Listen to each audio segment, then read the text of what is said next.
Hi ನಮಸ್ತೆ, ಆಹಾರ ಬುತ್ತಿಗೆ ಸ್ವಾಗತ. ಇವತ್ತು ನಾನು ಕಟ್ ಮಾಡ್ಕೊಂಡ್ಬಿಟ್ಟು ನಾನು ಬಸ್ಸಾರು ಮಾಡ್ತೀನಿ ಬನ್ನಿ. ಈ ಬಸ್ಸಾರು ಮಾಡೋದ್ರಿಂದ ತುಂಬ ಚೆನ್ನಾಗಿರುತ್ತೆ. ಬೇಸಿಗೆ ಕಾಲ ಇರೋದಕ್ಕೆ ಬರೀ ಪಲ್ಯ ತಿನ್ನೋ ಬದಲು ಇದರಲ್ಲೇನು ಪಲ್ಯನೂ ಆಗುತ್ತೆ, ಸಾಂಬಾರು ಆಗುತ್ತೆ. ಇದು ಹೇಗೆ ಮಾಡೋದಂತ ನಾನು ಸಣ್ಣಕ್ಕೆ ಇದನ್ನು ಕಟ್ ಮಾಡ್ಕೊಂಬರ್ತೀನಿ. ಇವಾಗ ನಾನು ಅರ್ಧ ಕಟ್ ಮಾಡ್ಕೊಂಡಿದ್ದೀನಿ. ಒಂದು ತುಂಬ ದಪ್ಪ ಇತ್ತಲ್ಲ, ಸಾಕು ಜಾಸ್ತಿ ಆಗುತ್ತಂತ ಈ ಅರ್ಧ ಕಟ್ ಮಾಡಿರೋದು ನಾನು ಇವಾಗ ಈ ಬಟ್ಲಿಗೆ ಹಾಕ್ಕೊಂಡ್ಬಿಟ್ಟು ತೊಳೆಯೋಣ. ಒಂದೆರಡು ಸತಿ ಇದನ್ನು ವಾಶ್ ಮಾಡಿ ಇಟ್ಕೊಂಡು ನಾವು ಬೇಳೆ ಮಾತ್ರ ತೊಳೆದು ಅದನ್ನು ನಾನು ಬೇಯಕ್ಕೆ ಹಾಕ್ತೀನಿ ಬನ್ನಿ. ನೋಡಿ, ಒಂದು ಬಟ್ಲು ನಾನು ಬೇಳೆ ತೊಗೊಂಡಿದ್ದೀನಿ. ಅರ್ಧ ಕೋಸು ಇದನ್ನು ಹಾಕಿಬಿಟ್ಟು ನಾನು ನೀಟಾಗಿ ತೊಳ್ಕೊಳ್ಳೋಣ. ಬೇಳೆ ಎಲ್ಲ ನಾವು ತೊಳೆದ್ಬಿಟ್ಟು ಹಾಕಬೇಕು, ಯಾಕಂದ್ರೆ ಧೂಳು ಅಂಗಡಿಯಿಂದ ಎಲ್ಲ ತಂದಿರ್ತೀವಿ. ನೀಟಾಗಿ ತೊಳ್ಕೊಂಬಿಟ್ಟು ಇದನ್ನು ನಾವು ಬೇಯಕ್ಕೆ ಹಾಕೋಣ. ಇವಾಗ ನಾನು ನೀಟಾಗಿ 2 ಸತಿ ತೊಳ್ಕೊಂಬರ್ತೀನಿ. ನೋಡಿ, ನಾನು ತೊಳ್ಕೊಂಬಂದಿದ್ದೀನಿ. ಒಂದು ಅಗಲವಾದ ಬಾಂಡೆಯಲ್ಲಾದರೂ ಆಗಲಿ, ಕುಕ್ಕರಲ್ಲಾಗಲಿ ಇಟ್ಬಿಟ್ಟು ನೀವು ವಿಸಿಲ್ ಮಾತ್ರ ಹೊಡಿಸ್ಬಾರ್ದು. ಯಾಕಂದರೆ ಇನ್ನೂ ಬೇಯಕ್ಕೆ ಹೋಗ್ಬಾರ್ದು. ಅರ್ಧಂಬರ್ಧ ಬೇಳೆ ಬೆಂದಾಗ ನಾವು ಕೋಸೇನು ಕಟ್ ಮಾಡ್ಕೊಂಡಿದ್ದೀವಲ್ಲ ಅದನ್ನು ನಾವು ಹಾಕೋಣ. ಇದು ಸ್ವಲ್ಪ 1 ಚೊಂಬು ನೀರಲ್ಲಿ ನಾನು ಕುದಿಯೋಕೆ ಇಟ್ಟಿದ್ದೀನಿ. ಇದು ಕುದ್ದ ನಂತರ ನಾವು ಇದನ್ನು ನೀಟಾಗಿ ಹಿಂಗೆ ಹಾಕ್ಬಿಟ್ಟು ಸ್ವಲ್ಪ ಕುದಿಯೋಕೆ ಬಿಡೋಣ. ಅರ್ಧ ಬೆಂದ ನಂತರ ನಾವು ಕಟ್ ಮಾಡ್ಕೊಂಡಿದ್ದೀವಲ್ಲ ಅದನ್ನ ಹಾಕಿಬಿಟ್ಟು ಚೆನ್ನಾಗಿ ಬೇಯಿಸಿ ಆವಾಗ ಬಸ್ಬಿಟ್ಟು ನಾವು ಬಸ್ಸಾರು ಮಾಡೋಣ. ಇದು ಸ್ವಲ್ಪ ನೋಡಿ, ಅರ್ಧ ಮುದ್ದ ಬೇಳೆ ಈ ಥರ ಬೇಯಿಸ್ಕೋಬೇಕು. ಬೇಯಿಸ್ಕೊಂಡ ನಂತರ ನಾವು ಇವಾಗ ಇದನ್ನು ಕಟ್ ಮಾಡಿದ್ದೀವಲ್ಲ, ತೊಳೆದಿಟ್ಕೊಂಡಿರೋದು ಹಾಕೋಣ. ಹಾಕಿ ಒಂದು 2 ನಿಮಿಷ ಇದನ್ನು ನಾವು ಬೇಯಕ್ಕೆ ಬಿಡೋಣ. ಅದು ಬೇಯಿದ್ರಾಗೆ ನಾವು ಇದಕ್ಕೊಂದು ಮಸಾಲ ರೆಡಿ ಮಾಡ್ಕೊಂಬರೋಣ ಬನ್ನಿ. ನೋಡಿ, ಇದು ಪಲ್ಯಗೂ ಆಯಿತು, ಸಾಂಬಾರಿಗೂ ಆಯಿತು. ಮಸಾಲ ನಾನು ಇಷ್ಟೊಂದು ಐಟಮ್ಸ್ ತೊಗೊಂಡಿದ್ದೀನಿ. ಒಂದು ಜಾರ್ ತೊಗೋಬೇಕು. ಇವಾಗ ಸಾಂಬಾರಿಗೆ ನಾನು ರುಬ್ಬಕ್ಕೆ ಹಾಕ್ತಾಯಿದ್ದೀನಿ. ಅರ್ಧ ಹೋಳಷ್ಟು ಕಾಯಿ ಪೀಸ್ ತೊಗೋಬೇಕು. ನೋಡಿ, ಈರುಳ್ಳಿ ಬೆಳ್ಳುಳ್ಳಿ ನೀವು ಗ್ಯಾಸ್ ಮೇಲೆ ಇಟ್ಟು ಸುಟ್ಟುಬಿಟ್ಟು ಈ ಥರ ಹಾಕಬೇಕು, ಅಂದ್ರೇ ಬಸ್ಸಾರು ಚೆನ್ನಾಗಿರೋದು. ಇದನ್ನು ಹಾಕ್ತಾಯಿದ್ದೀನಿ. ಸ್ವಲ್ಪ ಹುಣಸೆ ಹಣ್ಣು, 1 ಸ್ಪೂನ್ ಆಗೋಷ್ಟು ನಾವು ಜೀರಿಗೆ ಹಾಕ್ಕೊಳ್ಳೋಣ. 1 ಸ್ಪೂನ್ ಆಗೋಷ್ಟು ನಾನು ಧನಿಯಾ ಪೌಡ್ರ್ ಹಾಕ್ತಾಯಿದ್ದೀನಿ. 1 ಸ್ಪೂನ್ ಆಗೋಷ್ಟು ನಾನು ಚಿಲ್ಲಿ ಪೌಡ್ರ್ ಹಾಕ್ತಾಯಿದ್ದೀನಿ. ನೋಡಿ, ನೀವು ಆಮೇಲೆ ಖಾರ ಉಪ್ಪು ನೋಡ್ಕೊಂಡು ಹಾಕ್ಕೋಬೋದು. ಸ್ವಲ್ಪ ಬೇಯ್ತಾ ಇರುತ್ತಲ್ಲ ಬೇಳೆನೂ ಇದಕ್ಕೆ ನಾವು ಹಾಕ್ಕೊಳ್ಳೋಣ. ತೊಗೊಂಡು ಹಾಕ್ಕೊಂಬಿಟ್ಟು ನಾವು ರುಬ್ಬೋಣ. ಇವಾಗ ಇದನ್ನು ಸ್ವಲ್ಪ ಫಸ್ಟು 1 ರೌಂಡ್ ರುಬ್ಕೊಂಬಂದು ಆಮೇಲೆ ಸ್ವಲ್ಪ ಬೇಳೆ ಹಾಕಿಬಿಟ್ಟು ರುಬ್ಬಿದ್ರೆ ಬಸ್ಸಾರು ಮಾತ್ರ ಸೂಪರಾಗುತ್ತೆ. ಇದನ್ನು ರುಬ್ಕೊಂಬರ್ತೀನಿ ಬನ್ನಿ. ನೋಡಿ, ಇವಾಗ ಇದು ಇಷ್ಟು ಅರ್ಧ ರುಬ್ಕೊಂಬಂದಿದ್ದೀನಿ. ಇವಾಗ ನಾವು ಸ್ವಲ್ಪ ಬೇಳೆ ಹಾಕಿದ್ದೀವಲ್ಲ, ಇದು ಸ್ವಲ್ಪ ಹಾಕಿಬಿಟ್ಟು ನಾವು ರುಬ್ಬೋಣ. ಇದೆಲ್ಲ ಹಾಕಿ ರುಬ್ಬಿದ್ರೆ ಸ್ವಲ್ಪ ಮಂದಾಗೆ ಗಟ್ಟಿಯಾಗಿ ಸಾಂಬಾರು ಬರುತ್ತೆ. ತುಂಬ ಚೆನ್ನಾಗಿ ಟೇಸ್ಟ್ ಕೊಡುತ್ತೆ ಇದು. ಇವಾಗ ನಾನು ಇದನ್ನು ರುಬ್ಕೊಂಬರ್ತೀನಿ.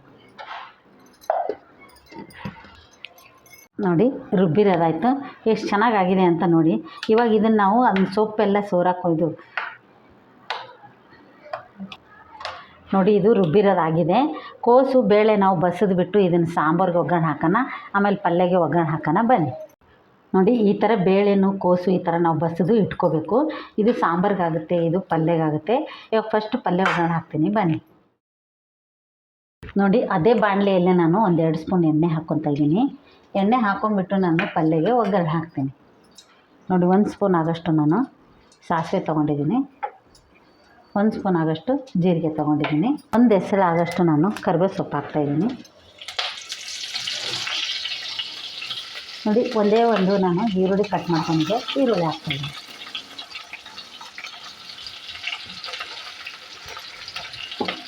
ಆಮೇಲೆ 2 ನಾನು ಒಣ ಮೆಣಸಿನ್ಕಾಯಿ ಈ ಥರ ಮುರಿದ್ಬಿಟ್ಟು ನಾನು ಹಾಕ್ಕೊತಾ ಇದ್ದೀನಿ. ನೋಡಿ, ಈ ಥರ ಹಾಕಿಬಿಟ್ಟು ಸ್ವಲ್ಪ ಚೆನ್ನಾಗಿ ಫ್ರೈ ಮಾಡ್ಕೋಬೇಕು. ಫ್ರೈ ಮಾಡ್ಕೊಂಬಿಟ್ಟು ಹಾಕಿಬಿಟ್ರೆ ಸಾಕು, ಸೂಪರಾಗಿರುತ್ತೆ. ಬಸ್ಸಾರು ಜೊತೆಗೆ ಮುದ್ದೆ, ರೈಸು, ಚಪಾತಿ ಎಲ್ಲದಕ್ಕೂ ನೆಂಚ್ಕೊಂಡು ತಿನ್ನೋಕೆ ಮಾತ್ರ ಸೂಪರಾಗಿರುತ್ತೆ.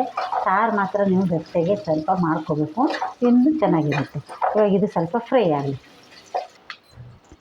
ನೋಡಿ, ಇವಾಗ ಫ್ರೈ ಆಗಿದೆ. ಇದನ್ನು ಹುರಿಯೋಣ.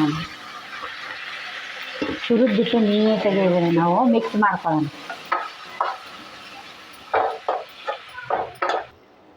ನೋಡಿ, ಸ್ವಲ್ಪ ನಾನು ಉಪ್ಪು ಹಾಕಿರ್ತೀನಿ ಫಸ್ಟೇ, ಅದಕ್ಕೆ ಇವಾಗ ಇನ್ನೊಂದು ಅರ್ಧ ಸ್ಪೂನಷ್ಟು ನಾನು ಉಪ್ಪು ಹಾಕ್ಕೊತಾ ಇದ್ದೀನಿ. ಲಾಸ್ಟ್ಗೆ ಸ್ವಲ್ಪ ಕೊತ್ತಂಬರಿ ಸೊಪ್ಪು ಹಾಕ್ಕೊಂಬಿಟ್ಟು ತಿರುಗಿಬಿಟ್ರೆ ಇದು ಪಲ್ಯ ರೆಡಿ.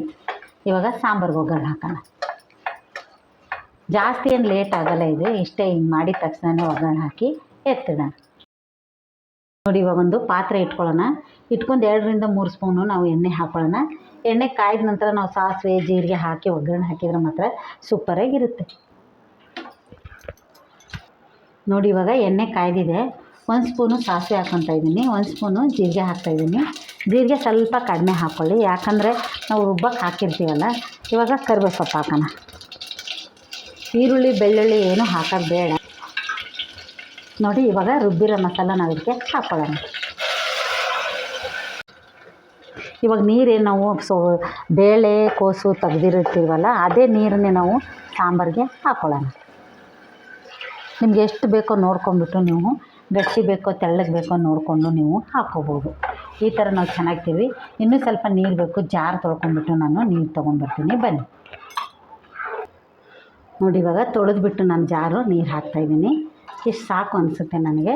ಸ್ವಲ್ಪ ನಿಮಗೆ ಗಟ್ಟಿ ಬೇಕಾದ್ರೆ ಗಟ್ಟಿ ಮಾಡ್ಕೊಳ್ಳಿ, ತೆಳ್ಳಗೆ ಬೇಕಾದ್ರೆ ತೆಳ್ಳಗೆ ಮಾಡ್ಕೊಳ್ಳಿ. ಇಷ್ಟಿದ್ರೆ ಸಾಕು, ಚೆನ್ನಾಗಿ ಇದು ಬೇಯ್ತೈತಿ. ಕುದಿಯುವಾಗ ನಾವು ಸ್ವಲ್ಪ ಉಪ್ಪು ಖಾರ ನೋಡ್ಕೊಳ್ಳೋಣ. ಖಾರ ನಾನು ಹಾಕಿದ್ದೀನಿ, ಸ್ವಲ್ಪ ಉಪ್ಪು ಟೇಸ್ಟ್ ನೋಡ್ಕೊಂಬಿಟ್ಟು ಅವಾಗ ಹಾಕೋಣ. ಇದು ಕುದಿ ಬರಲಿ. ಸ್ವಲ್ಪ ಉಪ್ಪು ಕಡಿಮೆ ಆಗಿದೆ, ನಾನು ಇನ್ನೊಂದು ಅರ್ಧ ಸ್ಪೂನಷ್ಟು ಉಪ್ಪು ಹಾಕ್ತೀನಿ. ಇವಾಗ ಸಾಂಬಾರು ರೆಡಿಯಾಗಿದೆ. ನೋಡಿ ಎಷ್ಟು ಚೆನ್ನಾಗೈತೆ ಅಂತ. ಸ್ವಲ್ಪ ಜಾಸ್ತಿ ಹೊತ್ತು ಕುದಿಸಿದ್ರೆ ಮಾತ್ರ ಸೂಪರಾಗಿರುತ್ತೆ.